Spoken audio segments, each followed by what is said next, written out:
हे बघ पुढे आता कसा ट्रॅप लावतोय ह्याला. ह्या बघा, या या या तिकडून या, तिकडून या, तिकडून या. हा हा हा, धर धर धर धर धर, तिकडून धर, तिकडून धर धर धर धर धर. मारला. या बघ. येऊ. आता कसं वाचतोय बेटे. काय चाललंय तुमचं? हा, मोबाईल मुळे ना तुमच्यासारख्या पोरांचं नुकसान व्हायला लागले. दिवस रात्र बघाल तेव्हा त्या मोबाईल मध्ये तोंड घुसून बसतात. दादा मला एक बोलायचं होतं. बोल की. म्हणजे तू कावणार नसशील तर बोलतो. बोल लवकर. दादा तुझ्या ऍक्सिडेंटच्या माग मला घातपाताचा संशय येतो या. माझं कशाला कोण घातपात करेल? तूच काही पुढे सोडू नको. अरे पुढे नाही सोडत आहे, खरंच सांगतोय मी. तुझा ऍक्सिडेंट जिथं झाला ना तिथं नायलॉनच्या दोऱ्या बांधल्या होत्या. आता तुला बघ आम्ही रिक्षामध्ये बसवलं तेव्हा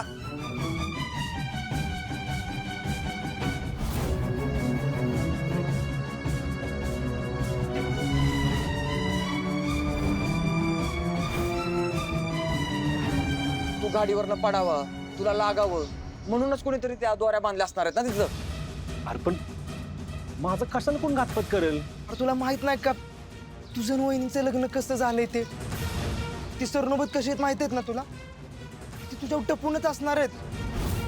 परत आपलं वरण डॅडी, ती तर कसलं चिडल्यात तुझ्यावर. दादा डॅडी पण तुझा जीव घ्यायला मागे पुढे बघणार नाहीत. अरे गुडगळ पडला काय तुम्ही? हा, डॅडींबद्दल काय पण बोलायला नाही सांगतो तुम्हाला. डॅडी असलं काय पण करणार नाही. अरे ते काय नुसतं म्हणाल डॅडी नाहीत. अरे बापाची माया पण आहे त्यांच्यात. तो माणूस म्हणजे फणसासारखा माणूस आहे तो. तुम्हाला नाही कळायचं. डॅडी ना एक वेळ माझ्यावर राग होतील, चिडतील, आणि मला जीव घेण्याचा प्रयत्न कधीच करणार नाही. माझा काय कुणाचा जीव घेऊ शकत नाही. ते राहिलं पण त्यांचं ते कोडग पोरग शत्रू, हा ते तर जीव घेऊ शकतो ना. अरे तो तरी कशाला घेईल? तुझा बहीण आहे त्याची. स्वतःच्या बहिणीचं कोण पुसल का असं सांग बरं. तुम्हाला ना एक गेम खेळून खेळून ना आयुष्य बी गेम वाटायला लागली. सगळी सगळ्यांनी मारत सुटतात असंच वाटतंय तुम्हाला. अरे नाही दादा. काय नाही दादा, उगाच नको तरी डोकं लावू नका. जावा दोघांनात बसा, जावा जा.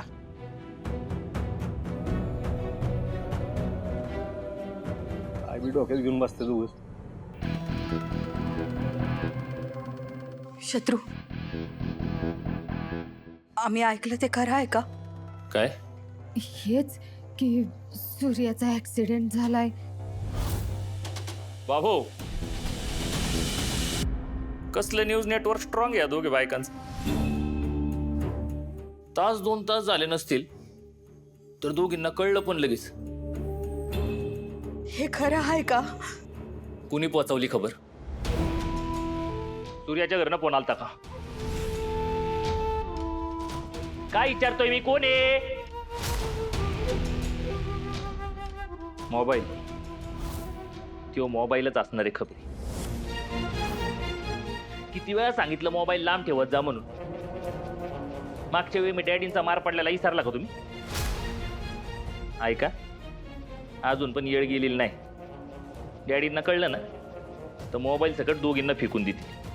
सूर्याला लय नाही ना लागलं? बरं आहे का तो? जिवंत आहे. त्याच्या नशिबानं जिवंत आहे. शत्रू, या सगळ्या मागे आई, तू तुझी काळजी घे ना. त्या सूर्याचं काय पडलंय तुला? त्या ऍक्सिडेंटच्या मागं कोण आहे काय आहे ना मला नाही माहित. मी असले मच्छर मारायला ना माझा वेळ वाया घालवत नाही. कळलं ना? त्याचा तो मरल आपोआप त्याच्या कर्मानं.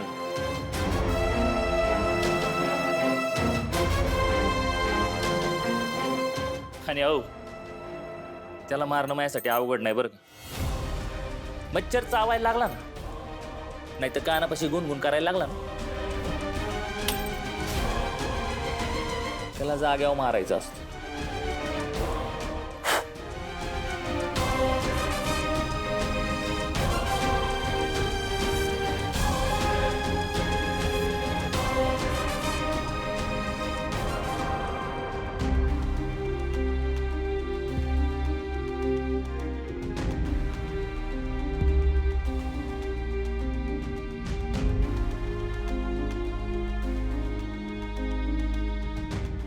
भाग्या, अगं अशी एकटी का बसलीयस? अगं काय झालं? कोण काय बोललं का तुला? मला कोण काय बोललं, त्रास दिला तरी चालत, पण माझ्या दादाला जरा जरी त्रास झाला ना तरी मला खूप वाईट वाटतं, रडायला येतं. आणि आज तर त्याचा ऍक्सिडेंट झाला. तू दाखवणार नाही, पण त्याला खूप त्रास होत असणार. हो, त्याला त्रास तर होतच असणार आहे, पण मी आहे ना, मला माहिती त्याला कसं बरं करायचं. आणि इनफॅक्ट आपण सगळे आहोत त्याच्यासोबत. आपण नाही, आम्ही आहेत. तू आत्ता आहेस, पण नंतर नसणार. मी खरं बोलते ना वहिनी? तुळजा वहिनी, तुला राग नसेल येणार तर एक विचारू? तुम्ही का ओढला दादाला यात? त्याची काय चूक होती? तू प्रेम केलं होतंस ना सिद्धार्थवर, मग तू आणि त्याने मिळून तुम्हाला हवं ते करायचं ना. मी दादाच्या मागे का लागलात? तुमच्यामुळे दादाला काय काय सहन करावं लागतंय. तुला वाटतंय तुझं आयुष्य खराब झालं, पण दादाचं तरी काय? त्याच्या वाट्याला काय आलंय सांग ना. अख्ख्या गावासमोर डॅडी आणि शत्रूंनी त्याला मारलं.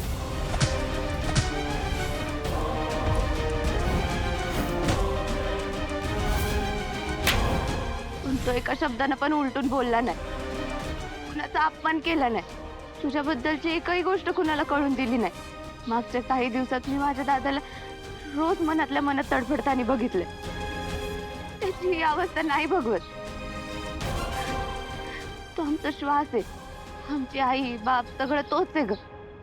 तुझ्यासाठी तुझं सगळं घर आहे, पण आमच्यासाठी फक्त दादा. त्याला काय झालेलं नाही बघू शकत. तुझं दुःख कळतंय मला भाग्या. खरंच सूर्याला खूप सहन करावं लागतं. मी यात त्याला ओढायला नको होतं. तुला मी खूप स्वार्थी वाटत असेल ना भाग्या, पण माझ्यावर विश्वास ठेव. मी सूर्याचा फायदा घ्यायचा या हेतूने कधीच वागले नाही. पण आता मला जाणवतंय माझ्यामुळे त्याची किती फडफड झाली. पण त्यावेळी मला काहीच सुचत नव्हतं ग. मी माझ्या घर नावाच्या तुरुंगात अडकले होते. तू बरोबर बोललीस, माझ्याकडे खूप लोक होते, पण माझ्यासाठी ते काहीच करत नव्हते. दोन्ही आयांचं डॅडींसमोर काहीच चालत नाही. आणि शत्रू तर सेम डॅडींसारखा वा. त्याला माझ्या मनाचं काहीच पडलेलं नाहीये ग. आणि डॅडींसाठी तर मुलीपेक्षा इज्जत महत्वाची वाटते. मला न विचारता, मला समजून न घेता त्यांनी माझं लग्न ठरवून टाकलं. आणि या सगळ्यातून बाहेर पडायला माझ्याकडे सूर्या हा एकच आधार होता. तू इथं का आलीस? शहरातच राहायचं ना, तिथं सगळं तुझ्या मनासारखं झालं असतं. इच्छा तर तीच होती माझी, पण माझ्या इच्छेला विचारतंय कोण? मला तर शहरात प्रॅक्टिस करायची होती, माझी स्वप्न पूर्ण करायची होती. पण आमच्याकडे डॅडींचा आदेश आला की ते म्हणतील तसं वागावं लागतं. अचानक एक दिवस एका फोनवर बोलवून घेतलं त्यांनी मला. तुळजा, तुला कायमचं घरी निघून ये असा निरोप दिलाय मालकाने. आई, पण माझी इंटर्नशिप बाकी आहे अजून. तू नाही आलीस तर ते तिकडे येतील. मी म्हटलं गावी यावं, त्यांना समजवावं. पण मला कुठे माहित होतं की त्यांनी माझ्यासाठी एक छानसा पिंजरा बघून ठेवलाय, सत्यजित सरनोबत नावाचा. मी इथे आले आणि त्यांनी मला सांगितलं की आता प्रॅक्टिस नाही करायची, सरळ लग्न करायचं. मी त्यांना समजवायचा खूप प्रयत्न केला, पण त्यांनी मारून, बंधनं घालून, रागवून मला लग्नासाठी तयार केलंच. तुला डॉक्टर म्हणून काम करून नव्हतं द्यायचं, तर डॅडींनी कशाला एवढं शिकवलं? लग्नाच्या पत्रिकेवर डिग्री दिसावी म्हणून, माझं एका मोठ्या घरात लग्न व्हावं म्हणून, या लग्नाच्या निमित्ताने त्यांच्या बिझनेस डील्स व्हाव्यात म्हणून, राजकारणातलं त्यांचं स्थान भक्कम व्हावं म्हणून, त्यांची प्रतिष्ठा वाढावी म्हणून. एवढी शिकले मी, पण जराही स्वातंत्र्य नव्हतं. निवड करायचा हक्क नव्हता. आवड बोलून दाखवायची मुभा नव्हती. उंबरठा ओलांडण्याची परवानगी नव्हती. बोलायला मोकळेपणा नव्हता. सतत घुसमट व्हायची. असं वाटायचं की लांब निघून जावं कायमचं, नाहीतर मरण यावं. लांबून तुला वाटत असेल ना, किती मोठं घर आहे, किती श्रीमंत माणसं आहे, किती सुखी असते. पण हे सगळं असूनही माझ्याकडे काहीच नव्हतं.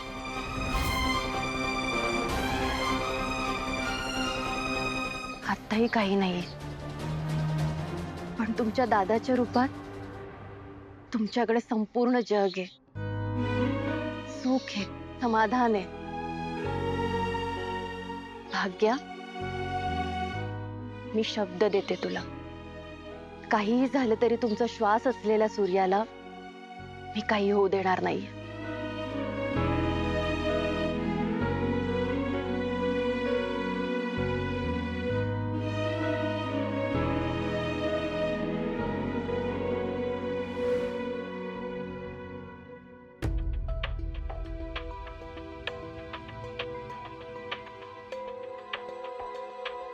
तू घरी फोन केला होता का आत्याला?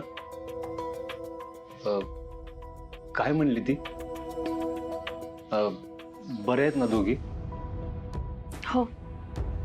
डॅडींचा राग गेला का ग?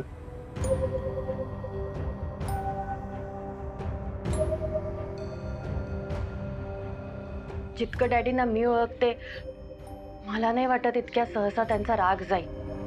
इथे डॅडींचा राग संपत नाही आणि तिथे आईची काळजी करणं संपत. खरंच नशीबवान आहेस ब तू. तुझी काळजी करायला तुझ्याकडे 2-2 आहेत. नाहीतर माझं नशीब.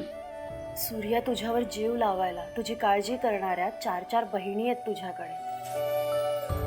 आई तर सगळ्यांच्याच नशिबात असते, पण अशा बहिणी प्रत्येकाच्या नशिबात नसतात. ते पण आहेच खरं. तुळजा, सॉरी. कशाबद्दल रे? अगं, मी तुला म्हणलं होतं सिद्धार्थला शोधायला जाईन, पण ती गाडी घसरली आणि आता असं बोलून तू लाजवतोयस का मला? बर, हा फोन ठेव तुझ्याकडे. सिद्धार्थला फोन करत राह. बघ लागतोय का. मी दुकानात जातो. नाही नाही, नकोय मला हा फोन. हा फोन तू तुझ्याचकडे ठेव. असा एकटा फिरत असतोस, पुढे काही गडबड झाली तर ऍटलीस्ट फोन करून तुला कळवता तरी येईल. माझ्यापेक्षा जास्त तुला या फोनची गरज आहे. तू ठेव फोन. अगं नाही नाही, मला कशाला लागतोय फोन. असू दे, ठेव तुझ्याकडे. अरे सूर्य, सांगितलं ना मी तुला, मला नकोय फोन. तू ठेव तुझ्याकडे. मी मागून घेईन हवं तर, पण आता तू ठेव. तू पण ना माझ्या बहिणीसारखीच आहेस बघ. एकदम हट्टी. ऐकणारच नाहीस ना. येतो.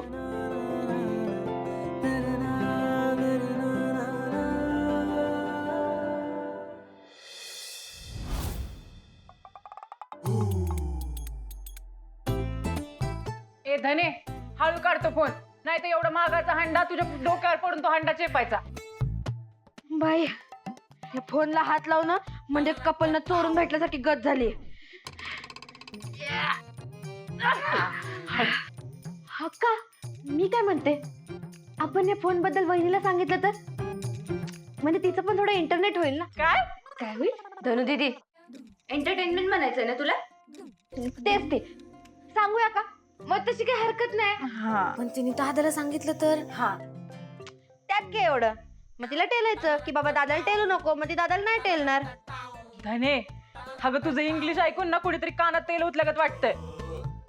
धनु दीदी, काय करतेस ग तू? कुठे काय? काय नाही. काय नाही तर मग फोन कशाला लपवते? दे इकडे. भागू भागू नाही, भागू फोन दे, फोन दे, तुला सांगते, फोन दे, फोन दे मला माझ्या मैत्रिणीचे मेसेज आले की नाही ते बघायचंय. ती मला इम्पॉर्टंट नोट पाठवणार आहे ग, परीक्षा जवळ आले की नाही. दे मला फोन पाहिजे. मला माहितीये तुझा अभ्यास आणि आपलं ठरलंय ना की संध्याकाळी फोन हातात नाही घ्यायचा म्हणून. तू घेणारच असेल तर मला 2 लेटेस्ट गाणी ऐकायचे. नाही, हलव्याची रेसिपी बघायची. पनीर चीज गाजर हलवा असली रेसिपी असते? मग असते की. मागच्या वेळी अक्काने फोन ओढला म्हणून मला बनवता नाही आलं. आता या रविवारी मी करून खायला घालणार होते. बरं झालं अक्काने फोन काढून घेतला, नाही तर तुझ्या पनीर चीज गाजर हलवा खाऊन आमचं पोट बेजार झालं असतं. नाहीतर काय.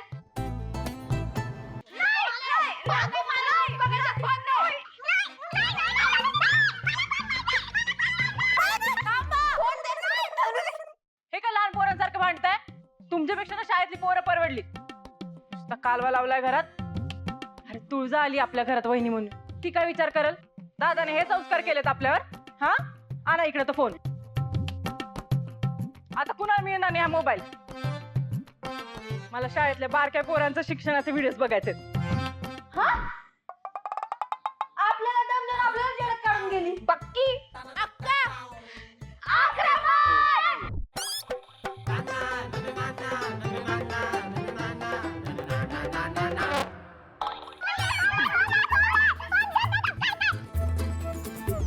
बाप रे, काय चाललंय तुमचं?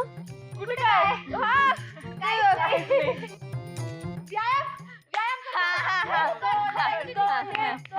असं सामूहिक व्यायाम आहे ना हा. आम्ही रोज करतो. मग मला बघून तुम्ही अशा अचानक का शॉक झाल्या? मजा मजा हसत खेळत राहायला पाहिजे ना सगळं.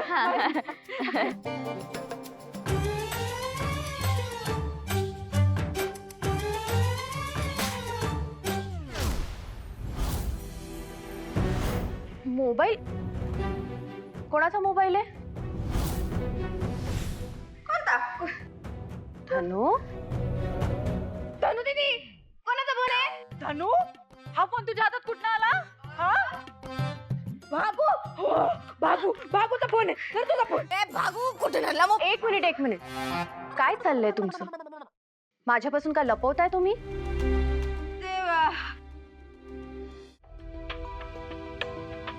हो, हे आमचं टॉप सिक्रेट आहे.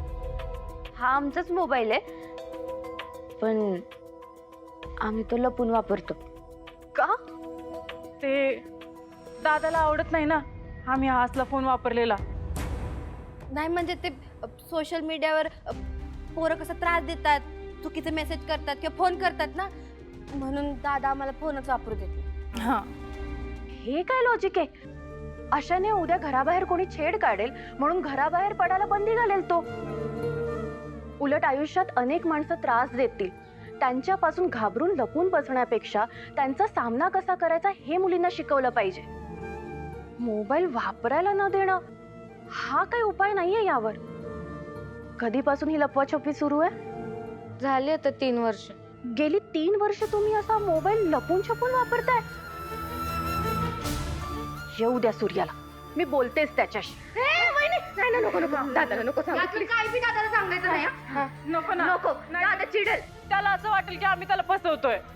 अगं पण त्याचं हे वागणं चुकीचं आहे हे त्याला सांगायला नको का? नको ना ग, तो खूप दुखावला जाईल. हा वहिनी प्लीज यातलं काय बी दादाला टेलू नको. बरं ठीक आहे, पण एका अटीवर. कुठल्या? हा मोबाईल तुम्ही मलाही वापरायला देणार. अगं एवढंच ना? ठीक आहे वापर. तुला जेवढा वापरायचा ना तेवढा वापर. फक्त वापरून झाल्यावर तो स्विच ऑफ करून आतल्या हंड्यात नीट ठेवायचा. बर, आता काहीच अडचण नाही. आपल्या टॉप सिक्रेट मध्ये वहिनी पण सामील झाली. आता एक सेल्फी झालंच पाहिजे. भारी आयडिया. हा क्षण ना एकदम मोरेबल करून टाकू. धनु, अगं मेमोरेबल असतं ते. ते मेमोरेबल. चला असं करा